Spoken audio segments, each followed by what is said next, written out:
What is happening, everybody? Welcome back to Anthony's Takes. This is my Black Panther movie review. As always, if you watch any of my past movie reviews, I always just give a review in the beginning. I warn you when I am going to talk spoilers, so that is definitely what I'm going to do. This movie, wow.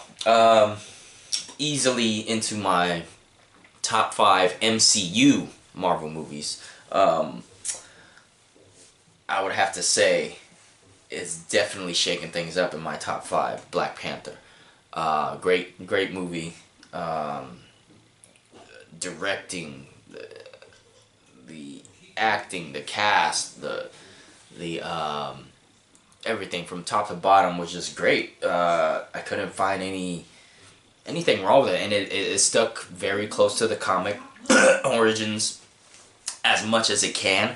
But you know, of course, with any of these movies, you know, some things need to be changed, and they made it fit. They made it work. It was good, and you know, changed a couple of things. That very first scene that opens up the entire audience, because I live in the San Francisco Bay Area. The entire theater just erupted, you know, just by seeing the. And if you've seen it, you know what I'm talking about. That very first scene that introduces a couple of the characters. But I don't want to say too much. Yeah, Chadwick Boseman, great again as the Black Panther. Definitely gave more depth to the character this time around. We were introduced to him in Civil War, and we got a taste of what we were going to get, and he delivered here once again. Michael B. Jordan, man, he stole the show. I would have to say, a great villain. You know, in the beginning they just let on like he's just this thug, but then if you know the comics, you know the story with Killmonger. But they definitely made a little tweak to it to make it more intriguing, and I loved it. It was great.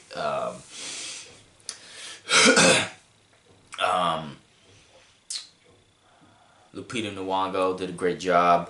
Denai Guerrero from Walking Dead, she did great. Forrest Whitaker in his small role that he had, you know, that character, he did really good. I was surprised. Martin Freeman, he was in the movie a whole lot more, and his character was very important to this movie. I just thought, you know, he made a few appearances here and there, but no, he blended in with the movie pretty good, and his character gave the story a little bit more. Angela Bassett, she was great. Andy Serkis as Claw, pretty good, pretty damn good. I'll definitely talk about that in the spoiler when it comes to Claw. But yeah, I would have to re-rank my top 5 Marvel MCU movies, because, you know, if you try to mix in with all the Marvel movies, you just can't. You can't do it. But I would have to say my number 1 is definitely still Civil War. Number 2 would probably be the first Guardians of the Galaxy. 3, the first Iron Man, and Black Panther would have to be coming in at number 4. And then number 5 is definitely, to me, the first Avengers. Yeah. So, that's my top 5 MCU movies. But, yeah, Black Panther is I'm gonna try to, I know I say this all the time, but I'm gonna try this, try to see it again in the theater before it's gone. It's just very hard for me to, you know, do that. So, yeah, I'll definitely give this movie a 4.5 out of 5.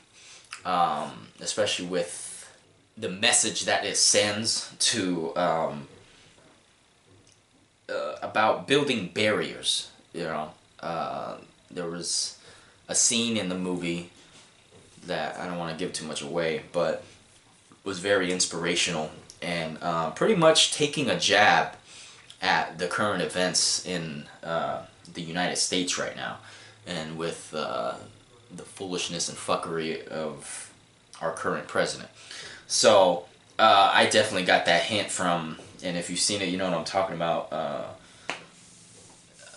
And I'll talk about it in the spoilers more in depth for people who have seen it. But yeah, definitely a must see. I can't wait to see it again. I can't wait for it to come out on Blu-ray. But yeah, still waiting for Thor Ragnarok to come out on Blu-ray. That should be coming out pretty soon, right? On the 20th, I think. So, yeah, 4.5 out of 5. That's my review. Let's talk spoilers, okay? Man, so if you haven't seen it, go on and shut this off. Go see the movie. Come back here and finish the rest of the video. But yeah, the audience pretty much like just applauded. I was watching the movie in South San Francisco at Tanforan Mall, and you know I'm born and raised in San Francisco, and so you see flash on your screen, Oakland, California, 1992, and the whole theater erupted. That you were gonna get like a little bit of a backstory, and as it turns out, like it said Oakland 1992. You see these kids playing basketball. It's in the projects, and definitely you can hear Too Short in the background. You could hear, I think it was Too Short that was playing faintly in the background from back in those days, and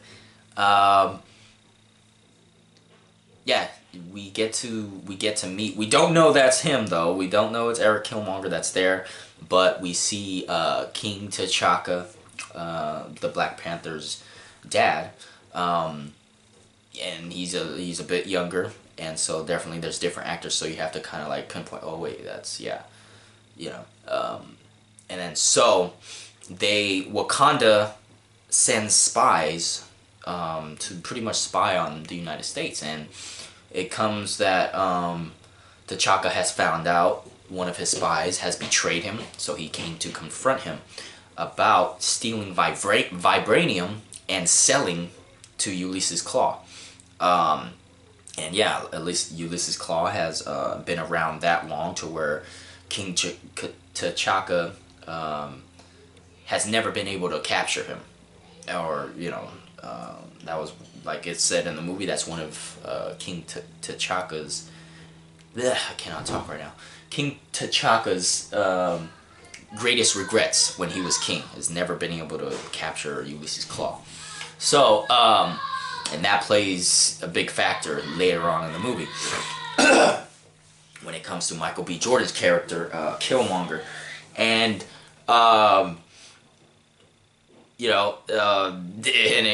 pretty much the guy that was with him, that I guess they're spies and their cover is that they're gangbangers and whatever, but yeah, the other one that was with him was acting all like shocked to see King T'Chaka in his suit and all of the weapons that he had with him, and he ended up being a spy also. He was sent by King T'Chaka to spy on his spy, which happened to be his brother. So, it is later on revealed in the movie that he did have a child with an American woman, and that child was left behind, and that happens to become Eric Killmonger.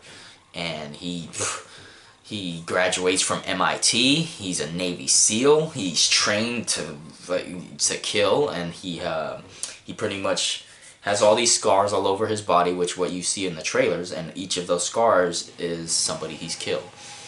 So as it turns out, Ulysses Claw and Killmonger are working together, and you get the hint that Ulysses Claw is the one that's in charge. Ulysses Claw does get captured, but then he gets broken out by Killmonger, and they're at the airport, and then they're trying to do their plan their escape, and all of a sudden guns are drawn. Killmonger kills Claw, but not before revealing to him, which Claw never knew, was that he is actually Wakandan. I guess all Wakandans, to prove that they show their bottom lip, and there's like an imprint, and it glows purple. Um, so and and he was shocked. He just thought that he was just a normal street thug, and but a very educated one, and was actually in the Navy SEALs, and so that death I did not expect. I was expecting Claw to be more of the story, but I guess not. Killmonger, he kills him, and reveals his plan to return to Wakanda and take the throne away from T'Challa, and what is rightfully his. With his whole life goal, his whole purpose was to get back to Wakanda and let the truth be revealed that his father was killed by King T'Chaka, which he thinks was in cold blood. Now, thinking back to that scene in the beginning of the movie,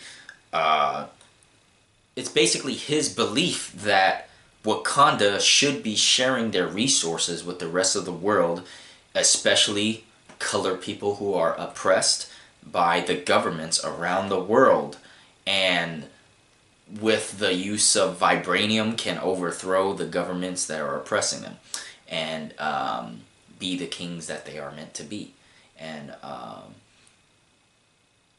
fight for the right for equality. And and a couple people in the theater clapped at that, like, hey, he's got a point. He's the villain of the movie, but he's got a point.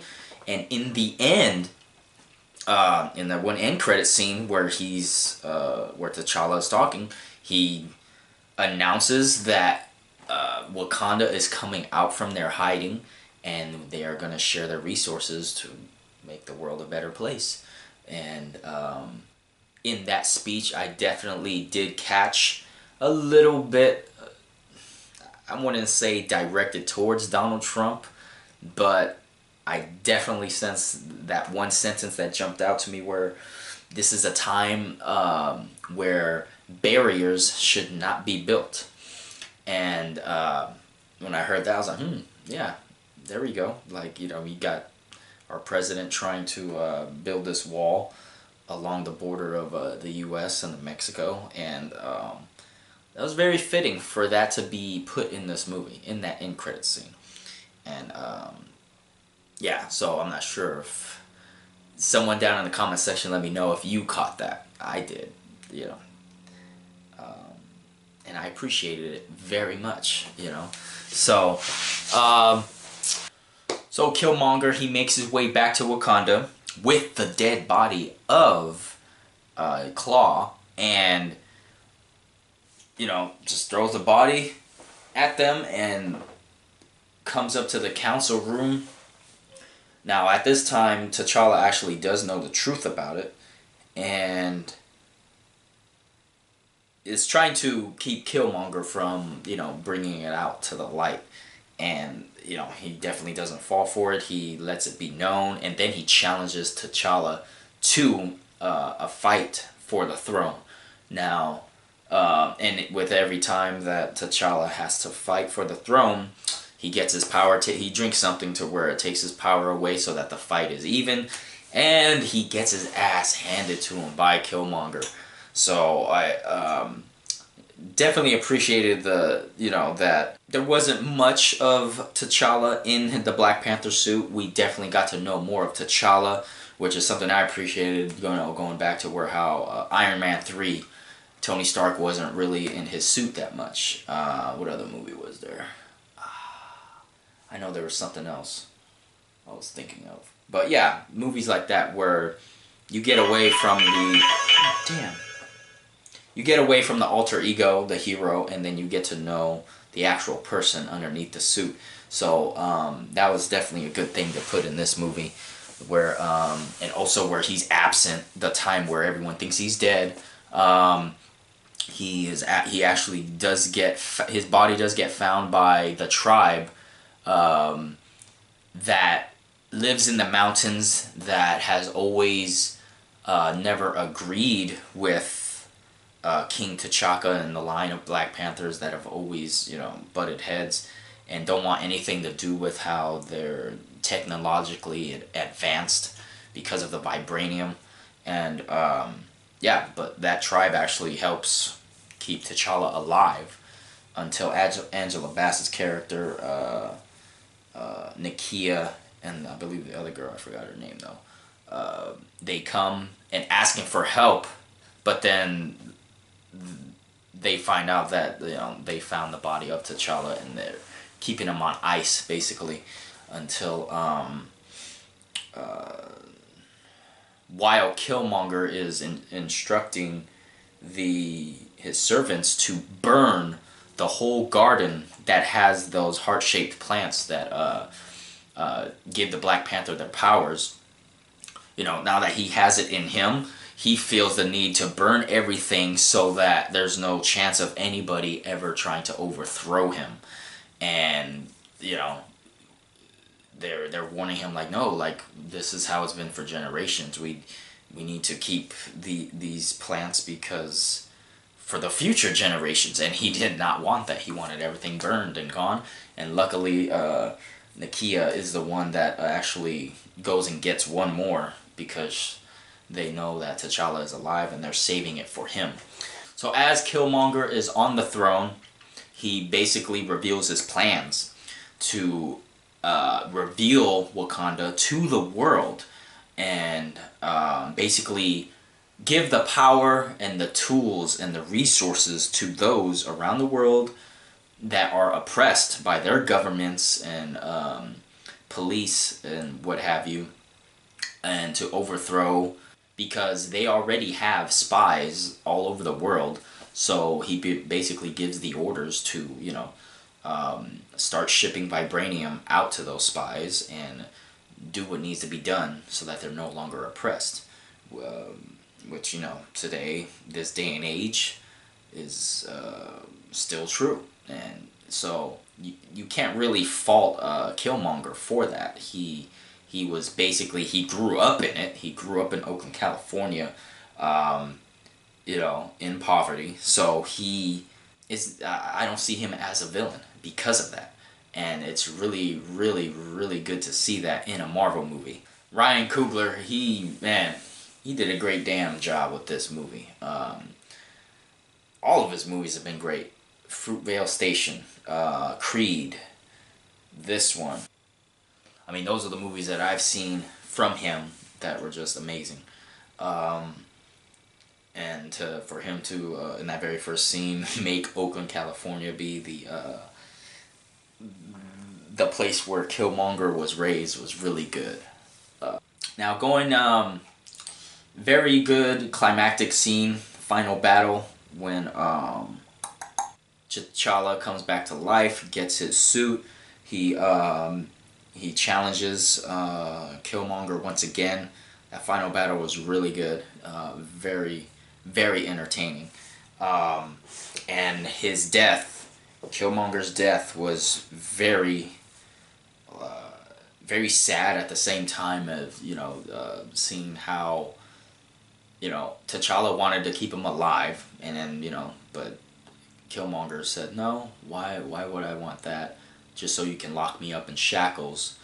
No, let me do what my ancestors did and, basically jump over the railing of the ships that brought them over in the ocean. Jump in the ocean instead of being in shackles. And that was like, whoa, that was pretty damn deep. Goes ahead and pulls the blade out of his chest and just bleeds out right there. So, a lot of touching moments in this movie that had to do with Killmonger. Oh, and also when Killmonger gets his Black Panther powers and he has that dream sequence, the same as T'Challa did when he had his twice. First he spoke to his father's spirit, basically telling him he's not ready for living the rest of his life without his father by his side. And then the second time actually confronting his father's ghost about basically killing his own brother, which is T'Challa's uncle, basically creating a monster such as Killmonger in the process, and keeping that secret forever. And then now it's finally coming out, and T'Challa's the one that has to deal with that secret of Killmonger being the child of his uncle. Killmonger's was pretty damn sad, where he's back in that apartment where his father was killed by T'Chaka, and you could compare like how the relationship between T'Chaka and T'Challa was very strong and very loving, and then the dynamic between Killmonger and his father, which was very volatile and just almost at the same time like blaming each other, how he blamed his father for certain things, and it was just very, very sad to see that. And the way, I remember he says something like, "Oh, no tears for your father," and his response was that like of someone like who like didn't really have love for his father at all, but he was still going to avenge him no matter what, just because of who he was. So that was very that's what made the movie very, very good for me.